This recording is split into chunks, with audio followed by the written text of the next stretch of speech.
Hello, and welcome to Thrive Conversations, where I meet with inspiring go-getter women from all over the world, and I have conversations on topics that matter to women. These can be wide-ranging topics such as building psychological safety for ourselves, recognizing diversity, equity, and inclusion red flags, overcoming our inner critic, building a personal brand, achieving more autonomy and financial independence, and much, much more. My name is Rowena Moraes, and today's topic is on speaking up, something many may find challenging at some point or other. Speaking up is immensely important and empowering, but it's also incredibly challenging. We've got misunderstanding, we've got assumptions, we've got even feeling uncomfortable, second guessing ourselves, dealing with power dynamics. So, what do we do when this happens? How do we advocate for ourselves or the issues that we care deeply about? So, my guest today is Keishi Tilak Ramesh, a change maker who works to transform systems one conversation at a time. She's based in Melbourne and an intersectional gender equality and DEI strategist and an educator, learning designer, and former multicultural commissioner.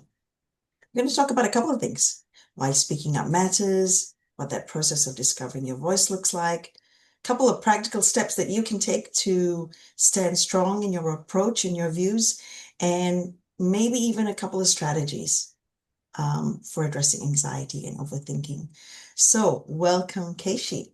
How are Thanks you? so much for having me. I'm well. It's lovely to be here, Rowena. Very happy to have you here. All right, we'll dig right in and start with a little bit about your career journey. Can you tell me a little bit about your background and how you arrived at this point in your life? Yeah, absolutely. So for me, my career has been quite varied, I think, so far. So as a lawyer by trade, I've sat in that traditional legal space. I've done that in private, I've done that in government, but then I moved into the advocacy space. And I've always had this passion for social justice and a curiosity about why we treat people the way that we treat people. So that's led me to some pretty interesting spaces, some of which are, as you mentioned, being the Multicultural Youth Commissioner of Victoria for a couple of terms. I've also led diversity, equity, and inclusion initiatives in corporate. So I used to lead that portfolio at Mecca Brands, which is a large beauty company, which is pretty interesting. Oh, And then I've yeah. also done it at this international sort of space. So I spent a bit of time with the United Nations doing advocacy around Commission on the Status of Women. So that's one of the largest gender equality conferences. So what does it take to make change at that scale? But I've taken all of my love from a lot of these careers and roles. And what I came to realize was that my favorite place was sitting at the intersection of education, of policy change, of justice, and really looking at how we can create systems and cultures and structures that enable people to thrive. So that's what I do right now. I work as an independent consultant, working with a lot of different companies and clients across different sectors. And I also do a lot in the education space. So I build e-learning, I do workshops, I do speaking opportunities like this. And I also lecture sessionally at universities. Wow, that is amazing. And it Thanks. seems very varied, and it looks like you've really engaged in a couple of different things. So Mm. if I asked you what has helped you to become the person you are today, what would you say? I mean, I'm sure there's quite a number of things, but if you could hone in and say one or two things specifically, what would you say? Yeah, massive question. I feel like when I saw this on the question list, I was quite overwhelmed, but thank you for posing Oh no, that's not the it. intent to overwhelm. No, not at all. I think there's just so many ways that this question could go, but the best way that I could conceptualize it was a bit metaphorical. So I looked at this idea that often for us as people, the way that I see how we move through the world is often like a stone in a river, right? So we see that there are all these stones in a riverbed, and there's lots of different currents that move past it, which kind of shave off a little bit here and shave off a little bit there, and it grows and it shapes us until we move into this sort of smooth area. And that's exactly how I think I look at this question of what helps you become who you are. So part of those currents that have shaped my life. One of them is being the child of a migrant family. So my parents migrated from Sri Lanka about 30 years ago. That comes with all of the beautiful things about culture and community and all of the challenging things, I guess, come with being in a household, whether that be expectations or whether that be particular attitudes and mindsets that you come with. I've also had a regional upbringing. So I grew up in Bendigo, which is a very beautiful place. Lucky to be surrounded by a lot of community there who really wrap their arms around you. And then on the flip side, feel the pressure to represent women of color and represent people who you might not see in leadership as you're growing up. Another current that I often face is moving across roles and sectors. So, as I said in my bio, I've moved across many different sectors, whether it be corporate, whether it be community or that not for profit space or government. And I find that I found a lot of similar issues across these spaces where I realized we were approaching it from very different and interesting ways, which is where that multidisciplinary nature of the work that I do comes from. So, that current, I think, shapes a lot of what I do and a lot of how I approach the world. And lastly, but I think most importantly, the big things are the opportunities that you take, but also the mistakes that you make. So I think if there's one thing that I can get you to take away from whoever's listening to this podcast, is that the mistakes that you make you who you are. So especially in the context of speaking up and especially in the context of advocacy, there is no such thing as a perfect advocate. We all have those moments where we wish we would have said something, we said something wrong, we didn't phrase something the way that we wanted to when we spoke up. And while those are unfortunate in that they might keep you up at night, you might wake up in a cold sweat at 2 or 3 in the morning about it, those are the things that actually teach you how you want to be and the person that you become. We're shaped by a lot of those things that we do. And as we move into the rest of this podcast, talking about different practical strategies, that's one that you'll hear me talk a lot about, which is learning and experimenting and trying. Excellent. Now that I think back to that question, it was a big question. It's But huge, I massive have question. no regrets. I have no regrets about posing that question because it it is intentionally broad to allow your personality, I guess, to come through Mm. and also your areas of focus. So I love that response. It gives the audience something more about who you are and your background, which is great. Now, talking about speaking up, because that's the exciting Yeah, let's bit. get into it. Um, speaking up. So we all know speaking up, what it means, but within the context of your experience and the things that you advocate for, what would you, for someone who's coming to this for the first time, what does speaking up mean to you? Yeah, I think this is a question that I've grappled with a lot over my career. Because for the longest time, I think speaking up is often thought about in the context of being quite loud or being quite assertive or being quite visible and being quite vocal. And that absolutely is speaking up. But there's also many ways that you can speak up, and there's many ways to actually stand up for what you believe in. So that definition that I find quite, specific and quite tailored often led me to not identify as someone who speaks up for a long time. Like I never really saw myself as an advocate or in the advocacy space because I didn't see myself in these public spaces, calling out injustice and being really bold in my advocacy style. But it's only through the course of my career that I've come to realize that there's a pretty broad spectrum of what advocacy is. So there is the spectrum of people who are that loud and proud and confident and really visible and vocal and upfront, and that often sits in that activism side where people are really comfortable calling out. But there's also people on the other end of this spectrum who kind of sit in the advocacy space. So they're the ones who move soft power. They look at understanding systems and they have a lot of the same opinions of activists and that they think that these systems are wrong and they need to change. But they understand and work within those systems, often at a slower and strategic pace, to try and speak up and make change. And there's so many other people that fall in, or so many other roles that fall in this advocacy and activism spectrum. And I think the important thing to remember with speaking up is that it's not that you are one or you are the other. It's that you can play any number of these roles across the many different spaces that you might speak up and advocate for. And every single one of those roles is absolutely integral to social change and integral to speaking up. And I think the other thing that's quite important is understanding that there's a lot of different factors, as you, Rowena, sort of spoke to at the beginning, that influence our ability to speak up, but also how safe we feel and how comfortable it is to speak up.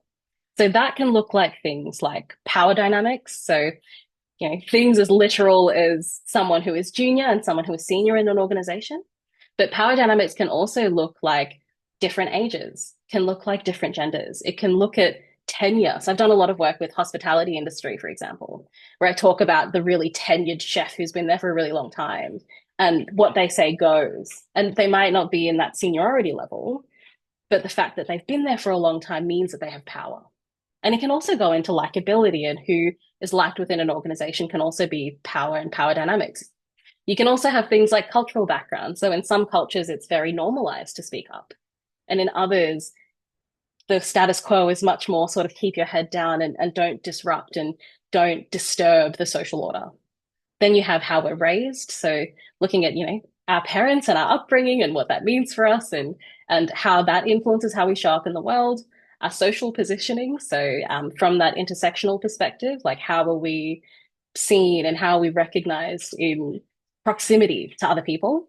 And then how psychologically safe we feel. So do you actually feel safe to challenge and to learn and to be wrong and to contribute ideas? And that piece there is a really big piece that I work with organizations of how do we make people feel safe to speak up? Because if we don't have that psychological safety and we don't look at these power imbalances in our organizations or in our clubs and spaces, we will not benefit from the full experience of what people have because they don't feel safe to contribute. So you can have all of this diversity and you can have these beautiful people in your organization with brilliant ideas. But if they don't feel safe enough to contribute them and they don't feel safe enough to speak up, then you won't actually see the benefit from that as an organization itself. Thank you. I'm just making some notes as you're going. So many good points here. So a couple of things I want to add to that is Yeah. I noted the way in which you said, there's I can't remember the exact words, but people who are like in your face and out there and advocating and doing all Mm, those things that we typically associate with that sort of advocacy, right? And yeah. we're familiar with those sort of people, and sometimes some of us don't see ourselves as, oh, we're not like that. It's just too much. And then you also said the softer approach, where you're kind of doing work in the background. So that to me says there are many ways that we can do this work of speaking up that is necessary. Two, I also, as I'm listening to you talk about this, it reminds me about the fact that sometimes for certain issues, it just feels too big. And, with whatever's going on in the world today, Yeah. not that I want to get into a conversation around politics and religion, but with all the stuff that's going on in the world today, sometimes you feel like some problems are just too big for you to handle.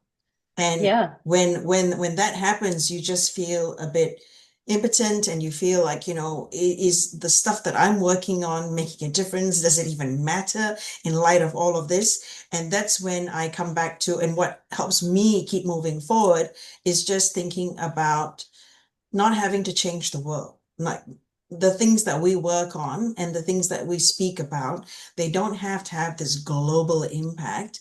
It's about Absolutely. having impact in our own circles of influence. And we all have circles of influence. So if we focus on that, then we feel like we're in a little bit more control over things and definitely over ourselves and maybe in our environment. And that brings me to my other point about Mm, creating that environment around you and also just being mindful. Once you start talking about these things and you realize that you have a voice, or you realize that there are certain things that you can do and where you can maybe achieve some difference, then you start to realize that you can also shape the environment you're in rather than just be, you know, not victim, but just I'm just subject to whatever is happening around me. yeah. No, You can feel I quite am part and helpless. yes, I'm part and parcel of this community, and I can make a change. I can make a dent, however small. And once you Mm, start seeing that, then you're not feeling like, things are so dire and, out of control, which I suspect is how a lot of people feel when they're coming to terms with, developing their voice and wanting to put themselves out there. So mm, um, just coming back to you and your voice. So obviously listening to you. I can see that you have developed your voice. You know what you want to talk about. You know you've got a body of work and you've got a certain depth of experience that informs your direction and your approach. So there's a lot of certainty and there's a lot of direction and there's confidence as well. So all of that Mm. coming in, right? And for some of us out there, that's not necessarily in place. Okay, there could be confusion, there could be uncertainty, there could be just not feeling like we know what's going on, both outside as well as internally. So, if you had to share Mm. a little bit about how you've come to this point of knowing your voice, knowing yourself, what that process of discovery looks like or looked like, and how you've refined it over time. And I realize as I'm asking this question, that also sounds like a very big question, but gonna throw it to you anyway. That is so fine. I feel it's ironic because as you say, like you feel very certain and you feel like you have a, you're You're confident. not I'm you're just not like, feeling I'm that? glad that's what's coming across. No, absolutely not. And I think that's kind of part of it is that this question's funny because I was like, absolutely not have I always had my voice. And in terms of the process of discovery and refinement, I think it's ongoing, to be honest. Like, I think I would in no way, shape, or form say that I have found it and I've got it and here it is. I would say that, similar to who we are as people, it's consistently evolving and we're learning and it never really ends because the voice that I had, when I was younger, there was parts of that voice that were kind of meek and mild and really worried about offending people or really worried about saying something that's going to be misinterpreted, right? And that's still there in parts. Oh Like my I've just done a gosh. lot of public speaking, so you don't see it, but it's there. Like this That journey and resonates. this process, it's endlessly messy, right? Like it's Hmm. there's no if there is a 1, 2, 3 step, I would love to know. I have no idea. The only way that I've found it is trialing and error and then seeing, what worked in this context or where did I regret something here or what did I do differently? And then in that trial and error, you kind of close in on this zone or this margin of what feels comfortable and correct and aligned to your values. And all you can do is just try and refine that circle to get closer and closer to you feeling comfortable.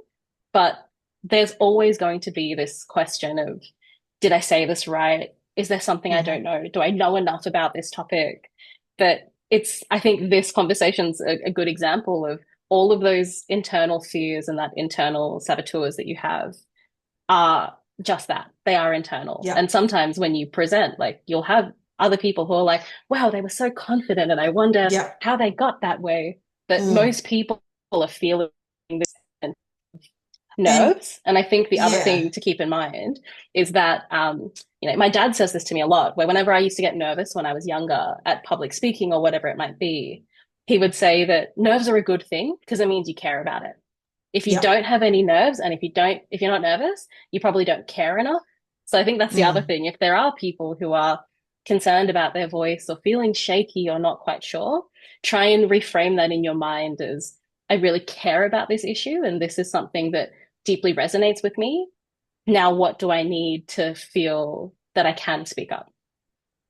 Excellent. And I thank you for sharing that publicly. The fact that, because this is a recording, and the fact that you are going through all of those things, because it just opens up the conversation and allows people to see that there are often many things that make us similar. And it's only when we have these sort of conversations that we can see those similarities and that we can feel that shared sense of humanity. Oh, God, it's not just me going through this, she is too. One final question before we move to Mm, the discussion part of the meetup. If you had one practical tip, just one practical mm. tip that you could give anyone watching, an opportunity to reconsider their approach and to think, okay, what can I do to stand up, to speak up, to make my voice heard? What would that tip be? Oh, limiting to one is tricky, Just one. but Well, one now and then more one later. for now, more for One for later. now. I think the most transformative thing I did was, and it's kind of along that line that we've just spoke about with that internal voice and some of those internal things we think about that we don't know enough. I'm not senior enough to say this. What if everyone hates me? What if this is going to make me disliked? The most transformative thing I did was understand that voice and understand that part, give it space, don't like shove it down somewhere. Like actually give air to that of like, okay, I'm feeling like I don't know enough about this topic. And then ask a question of yourself. Be like, what do I need to know to feel confident speaking up about it? Or if it's, I feel really disliked, it's what do I need to see to know that I'm not disliked? And then that'll lead you to your next action. So if it is a knowledge thing and you can't put your finger on that extra piece of knowledge you might need to comment on something that's going on in your organization or globally or anything, then it's probably that it's a fear-based thing and it's not actually about knowledge at all. It's just a hesitation. If it is about that fear of being disliked, which I think is so felt, especially across women in particular, of like you don't want to rock the boat, you don't want people to think that you're difficult or aggressive or whatever. Um, Try and ground yourself or do something that grounds yourself to remind you that you have a network around you who really does like you and really appreciates your thought and you are better for speaking up. So I think if there is one thing, try and understand the reframe. Sit with that discomfort, name it, give yourself grace that you're feeling that because you are a person and you are constantly evolving. And then just ask your question of what do I need to see, feel, think, hear, or do to answer that piece? So, what do you need to do before you speak up? Great tip. So typically, as we do in the meetup, we wrap up the fireside chat and then we'll open up to the floor when I will switch off the recording. So what I'd like to do right now is just say thank you very much for coming on and sharing all of your experience and expertise. It's been a pleasure to chat with you. If viewers are keen to learn more about you and your work, how can they do that? Where can they go? Oh, LinkedIn is often a great place. I'm very open to anyone connecting with me on LinkedIn, or if you want to have a chat or catch up for a coffee, I do love that. But I also have a website which is Keishi at keishi.com. So my name. Oh, It's fantastic. very easy. Excellent. So this has been the Thrive Conversation with Keishi Tilak Ramesh and with me, Rowena Moraes. Thank you for joining us. Thank you.